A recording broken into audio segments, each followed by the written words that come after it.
Roger Stone, a longtime Trump political advisor and self-proclaimed political dirty trickster, boasts in a speech that he has communicated with Assange, and that more documents would be coming, including an October surprise.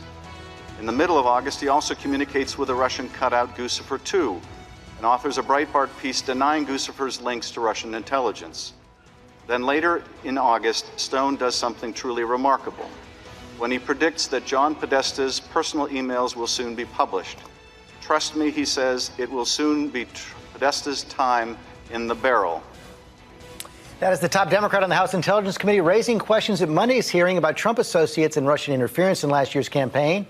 And we're joined now by the man he was talking about, a longtime friend and advisor to Donald Trump, political strategist Roger Stone, who's written a new book, The Making of the President, 2016. Mr. Stone, thank you for joining us this morning. I know you volunteered to appear and answer the questions of the House Intelligence Committee. Have they accepted your offer, and have you asked for or received any type of immunity in exchange for testifying?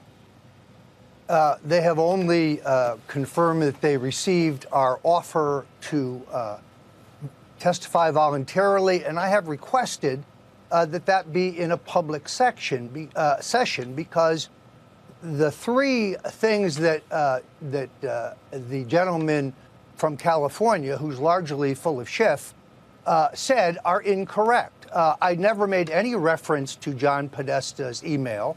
There were a dozen stories about his business dealings. Well, you said, trust me, it will soon be Podesta's time in the barrel. That was your tweet. And 2 months later, the email came out.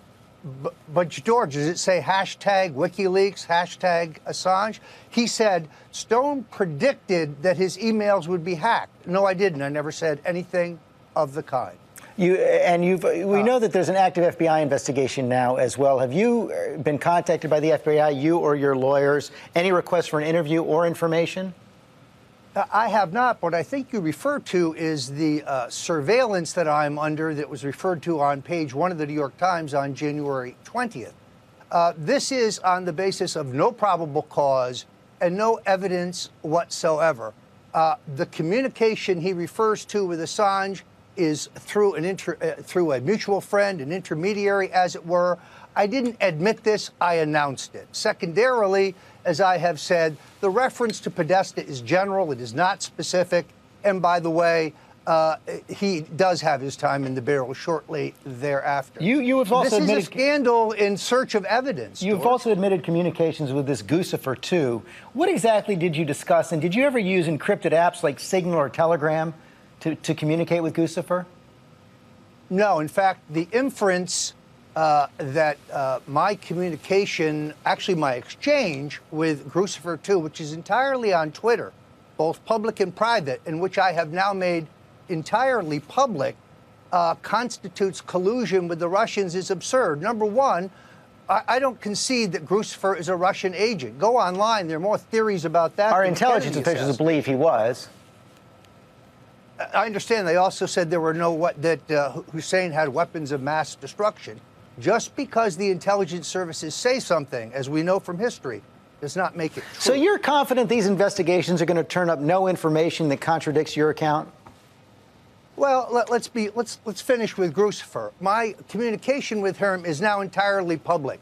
It is benign, not exactly 007 stuff. Secondarily, the timing of my communication is after, not before, I write a story for Breitbart regarding the hacking, and I never defend him for not being a Russian agent in that piece. As Mr. Schiff says, I don't even mention it. It's not even in the piece because I was unaware of that charge at the time I wrote it. You're a longtime... Sorry, you're a longtime friend and business partner also of Paul Manafort, who's also volunteered to appear before the committee, also part of this investigation. You actually recommended that Donald Trump hire him during the campaign. Are you confident he did nothing wrong here? I've been a friend of Paul Manafort's for, I don't know, almost 50 years. We go back to Young Republicans together. He has vehemently denied any wrongdoing, and I choose to take him at his word. I reiterate again, I have had no contacts or collusions with the Russians. In my exchange with Guccifer II, based on the content and the timing, most certainly does not constitute collusion. My brief exchange with him is 6 weeks after the hacking of the and publication of the DNC documents, which I'm accused of colluding with him on. In other words, I would need a time machine in order to collude. White House asked about you and the other associates this week. Here's what Sean Spicer had to say in the White House briefing room. I heard some names floated around before that were hangers-on on the campaign. Mr. Stone is somebody the president's known for a long time. He played a role early on in his campaign, but ended that role in August of 2015, and I don't know at all when the last time they even spoke was. Let me bring that question to you, because I was struck by an article in Politico this morning about the president's longtime executive assistant, Rona Graff. You were quoted in the article saying that you want to speak with the president, you go through Rona. So when was the last time you spoke with him? I have made it my policy not to disclose or discuss my conversations with the president. They happen from time to time. It has been a while now, but I remain a steadfast supporter of Donald Trump. I think he has the potential to be one of our greatest presidents, perhaps even greater than Ronald Reagan. Even given this health care setback, it's just a setback, not a defeat. I'd point out to you that the courts and the Congress thwarted Franklin Roosevelt through most of his first term. He just got back up and tried something else. If something failed, he tried something else. Trump is that kind of president. Chairman Nunes said he's under this big cloud, the Russia investigation. How does President Trump get out from under it? Well, let's have this testimony, George. In other words, you have a bunch of congressmen here who I believe have defamed me. I saw demagoguery, fear-mongering, red-baiting, and half-truths, in many cases, just flat-out lies. In America, we're supposed to have a chance to see the evidence against us and face our accusers. I'm very anxious to do that.